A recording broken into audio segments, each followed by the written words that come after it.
It's tragic, right? Anytime you hear something like this, it doesn't matter. It's youth, elders, young people. You know, when you lose a member in the community, the whole community is affected, right? Tonight, bodies recovered from the Winnipeg River at Sagkeeng First Nation. And we're saying that to the Government of Canada, it's not okay if you ignore it and keep on walking too. You have a duty to help that child.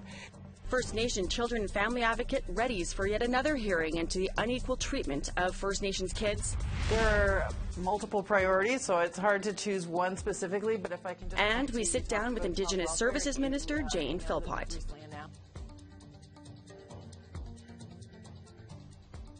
Good evening. Welcome to APTN National News. I'm Melissa Ridgen. Volunteer divers in Manitoba have helped 2 grieving Sagkeeng First Nations families. This comes after more than a month-long search to find 2 missing snowmobilers.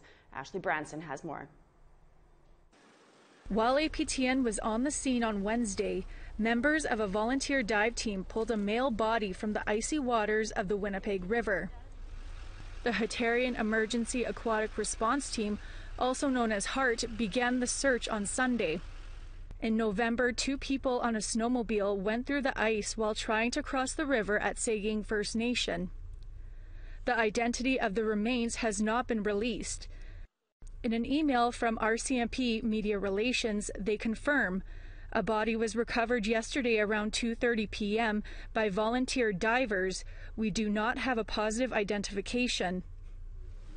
Sagkeeng First Nation Chief Derek Henderson described how he felt about the search. It's tragic, right? Anytime you hear something like this, it doesn't matter. It's youth, elders, young people. You know, when you lose a member in the community, the whole community is affected, right? HART located the remains in the murky, fast-moving river using this underwater remote-controlled camera known as a rover. Down she goes. Today, the search continued in hopes to finding a second body. In a phone conversation, Henderson says he contacted the family of the missing man and woman to let them know a body was found. We did a prayer with we had the Catholic minister come here and did a prayer for the body when it was retrieved here. He adds the discovery comes days after HART located the snowmobile the missing man and woman were riding. HART declined to speak on camera, but confirmed they located the snowmobile on Sunday using their underwater camera. It's more of a relief, right, because they knew that the body was there, but it's a matter of us retrieving it and then having closure now, right? RCMP say an autopsy is being scheduled, but a date has not been confirmed. APTN just received a message late this afternoon from Chief Henderson. He says a second body of a woman has been recovered by the volunteer divers. Ashley Branson, APTN National News, Winnipeg. Well, it may be a brand new year, but the battle for equality for First Nations kids in Canada has been ongoing for 12 years. And next week, the federal government is back in front of the Canadian Human Rights Tribunal, defending its progress on implementing Jordan's Principle, a measure that's supposed to ensure First Nations kids in need of care don't fall between federal and provincial cracks. Cindy Blackstock joined us earlier from our Ottawa bureau to talk about what can be expected. Hello, Cindy. Thanks for joining us. So tell us what's on the agenda for the tribunal next week. Well, one of the areas we have not been able to come to agreement in is that Canada wants to exclude non-status First Nations children from Jordan's Principle who live off reserve. We disagree with that, and we think there needs to be a full hearing about it because the tribunal's order says all First Nations children. So in the meantime, until that hearing can take place, we would like an order that Canada has to at least help those First Nations non-status kids living off reserve who have urgent needs. And what I mean by that, I mean something like a life-threatening situation or something that if the harm is not addressed, that it can't be fixed. Like, for example, a child who's at risk of going into child welfare care, who, if they don't have this service, will go into child welfare care. We want Canada to help those kids pending that hearing, and Canada says no. So that's what we're going to be talking about at the tribunal on January 9th. Is the argument that these children are, since they're living off reserve, that they would be covered by the provincial government? Is that what Canada's arguing? Well, I think it's going to be interesting to hear what Canada's argument is. I'm not 100% clear on how this makes sense to them, particularly because Canada signed the UN Convention on the Rights of the Child that obligate them to provide services for all kids. And what we're talking about here is just helping kids in the most urgent situation. It's the same thing I'd expect from a citizen. If you or I were walking down the road and we saw a child that was in a life-threatening situation and kept on walking, that wouldn't be okay. And we're saying that to the Government of Canada, it's not okay if you ignore it and keep on walking too. You have a duty to help that child. And if you feel that the province should have paid, you can recover the money from them later. But let's help at least these kids who are in life-threatening situations who are First Nations non-status kids off reserve. I mean, I thought we had settled this 10, 12 years ago, and here we are, fresh new year, 2019, and here we are still fighting with Canada and its responsibility to Indigenous kids. Is it frustrating for you? It's sad for me because I know at the end of the day, who's really paying the price are the little children and their families themselves. And I've always said about this case, I measure success at the level of children and families, not in announcements, not even in legal rulings. It's about whether or not we're giving those children the best that they deserve. And it's really disappointing to me to see that adults are fighting, governments are opposing First Nations children from having their urgent needs met because of blood quantum, the Indian Act. Has there been any movement? Like, would you say that there's been an improvement in the last couple of years, or are you hearing more success stories? Like, give us something to cling to, I guess. Yeah, no, there is definitely room for improvement, or there has been improvement. For example, if we were to turn the clock back even to when the tribunal made the order, and indeed to 2016, Canada was still saying Jordan's principle only applies to children with short-term illnesses and long-term disabilities. That's gone now. Canada does acknowledge that it applies to all First Nations children of diversities, kids who need education help, kids who need health help, kids who need help in child welfare, kids in juvenile justice. All of those services or products for those kids are eligible under Jordan's principle. And so far, over 100,000 of those types of requests have been approved. So that's all good news. But what we're saying at the Caring Society is we don't feel that any level of discrimination against children is okay. And we need to stand up so that these kids get full culturally based equity. And that's our bar. And we would hope that Canada would see that too and not fight us, but join with us in making that happen. And so how soon do you expect to hear back about a full hearing on this? Well, the tribunal will hear the interim order next week on January 9th. And then we've got several dates set to hear this matter and other matters going up until March. So I would suspect we'd probably be in a full hearing about this question of all First Nations children sometime around the end of April or May. Well, let's hope this 2019 is the year that we get this all ironed out, sorted out, and we don't have to be discussing it again in 2020. That is my prayer, is that we can all have faith that the days of First Nations children getting less are over with. Because to me, every one of those kids is sacred, and every one of those kids is worth the money. Thanks for fighting the fight, Cindy. It's good to talk to you again, as always. Happy New Year. Happy New Year. We need to take a quick break, but stay tuned. But first, here's tomorrow's weather forecast where you live and a look at what's coming up on Nation to Nation after the news. What's coming up on Nation to Nation? Our political panel of MPs takes a look ahead at some important laws expected in the new year. A month ago, the Prime Minister promised to table legislation on child welfare reform and on an Indigenous Languages Act. But time is running out to have them tabled and passed before the next election. And the MPs debate the Liberal government's legislation to ban tanker traffic on BC's north coast.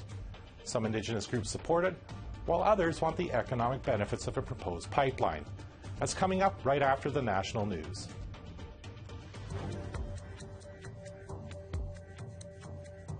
Over on the east coast, we've got -6 and sunny in St. John's, 0 and rain in Halifax, -19 and snow in Inukjuak, Kuujjuaq's -20 and snow. 0s for Norada, Val-d'Or, and Quebec City. 2s for North Bay and Ottawa with some snowy sleet there. -7 and snow in Big Trout Lake 1 and mostly sunny in Thunder Bay. -15 and snow in Churchill, -8s for God's Lake and Norway House. -1s for Gimli and Winnipeg, mostly sunny skies. 3 in Brandon, -1 in Dauphin, and mostly sunny. +5 in Swift Current. 4s for Regina and Estevan, sunshine down south. -15 and snow in Uranium City. -14 and snow in Stony Rapids. -7 and mostly sunny in La Ronge.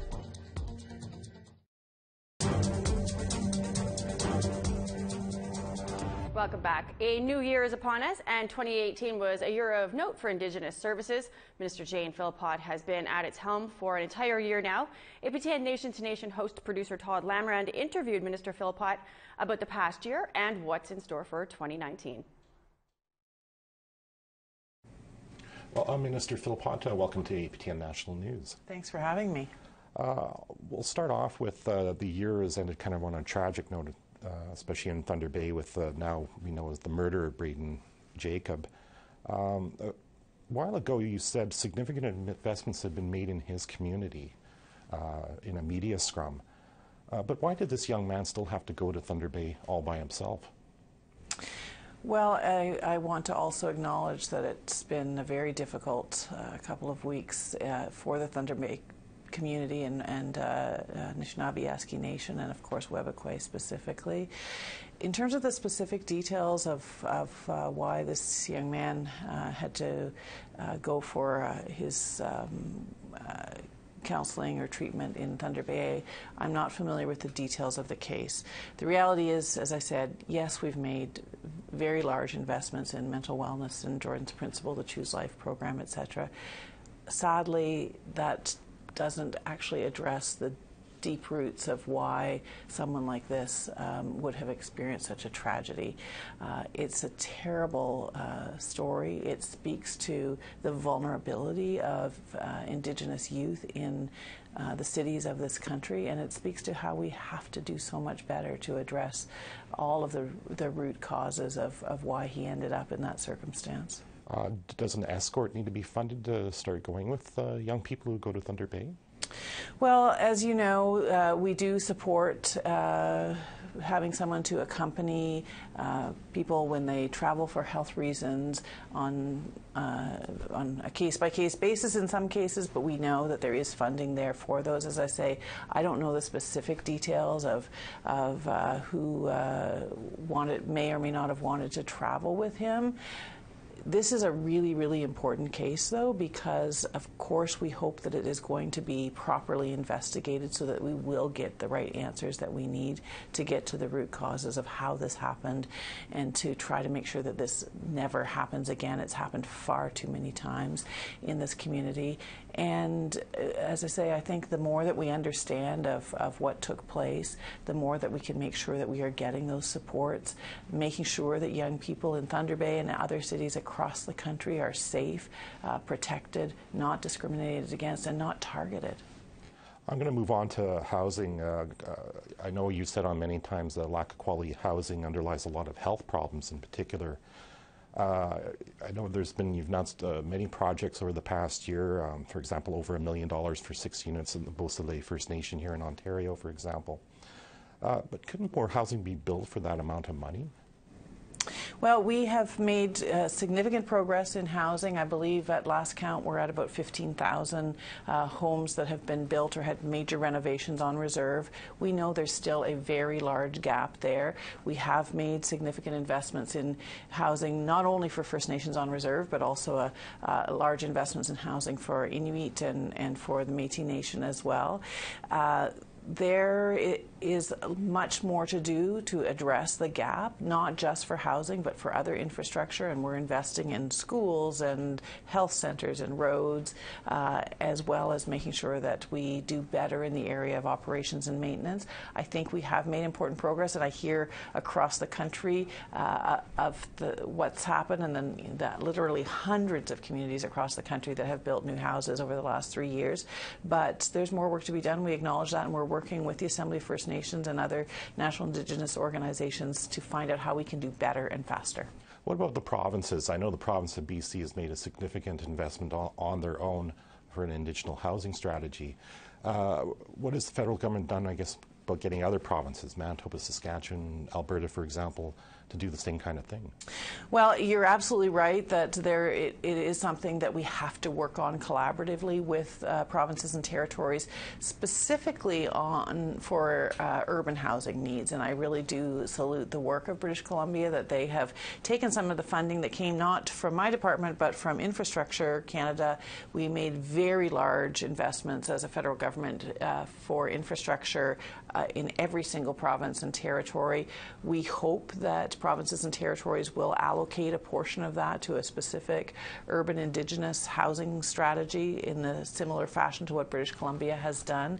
We are continuing to have those conversations, as is my counterpart, the Minister of Infrastructure, to make sure that a healthy portion of infrastructure investments recognizes the needs of Indigenous peoples, and including in remote areas. Have you or your counterpart actually sat down with the premier of those provinces I mentioned and really asked them to do the same thing as BC? Well, we do meet with our counterparts on a regular basis. I know the Minister of Infrastructure meets with his counterparts and talks specifically about these things.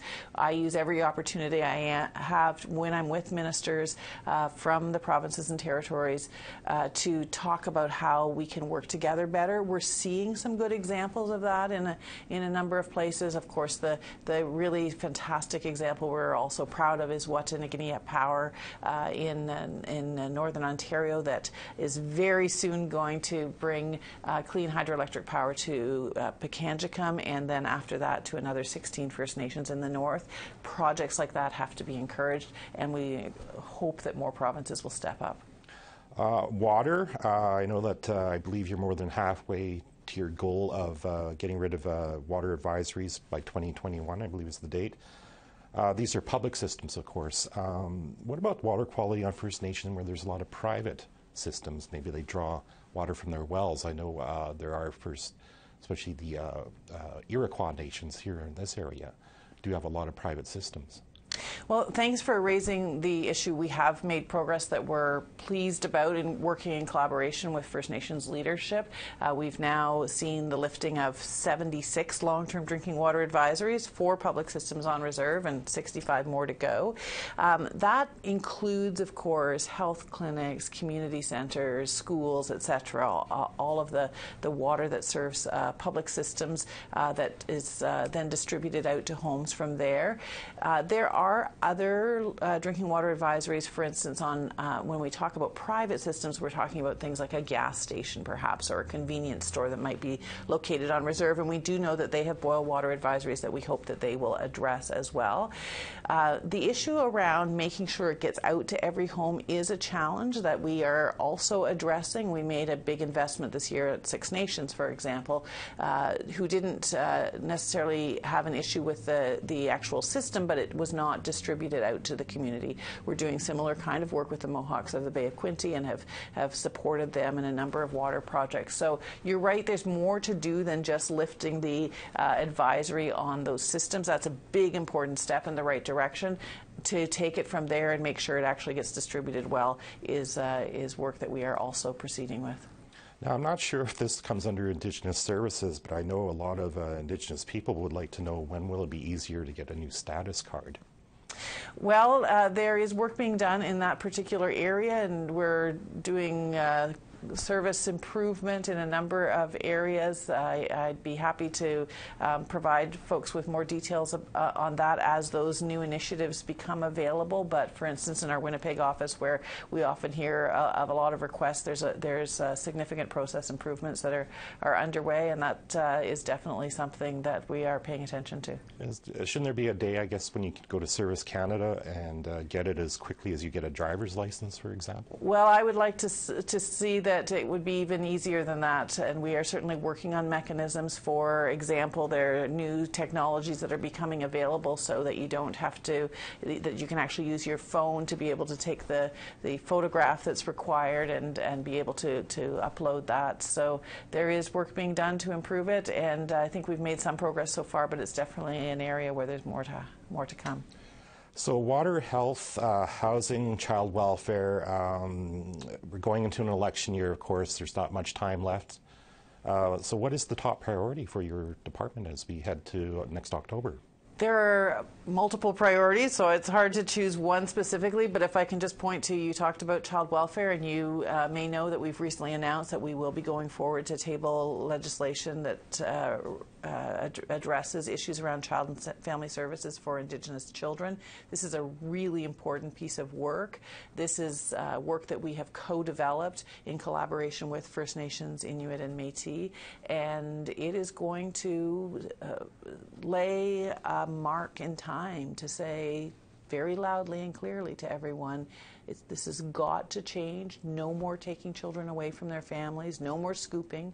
We need to find ways to support families, to prevent the apprehension of children, and to get children back home. Of course, will it get passed by next October? I guess is the big question. I mean, I've seen legislation sail through in a matter of months, and then something like Bill C-21, which just got royal assent, the one introduced by the Public Safety Minister, Mr. Goodell, took 2 years. So I guess, what's the difference? Like, what do you have to get to ensure that this piece of legislation gets through? Well, I am determined to do everything within my power to be able to move this along. Where I feel confident is the fact that this is a piece of legislation that has been co-developed. We have had consensus across the country in terms of support from First Nations, Inuit, and Métis about why this is important and what needs to be in the legislation. I've heard good, positive signals from both the Conservatives and the New Democratic Party that, of course, they support keeping families together. And the senators are really, really interested in this bill. I've met with Senator Sinclair and a whole range of Indigenous senators who are quite enthusiastic about this. I really hope that it will move through quickly. Well, we'll have to see. Again, Minister Philpott, once again, thank you for dropping by and doing this. Thanks for having me. Back to you in Winnipeg. It's time for us to take another quick break, and here's the rest of tomorrow's weather forecast.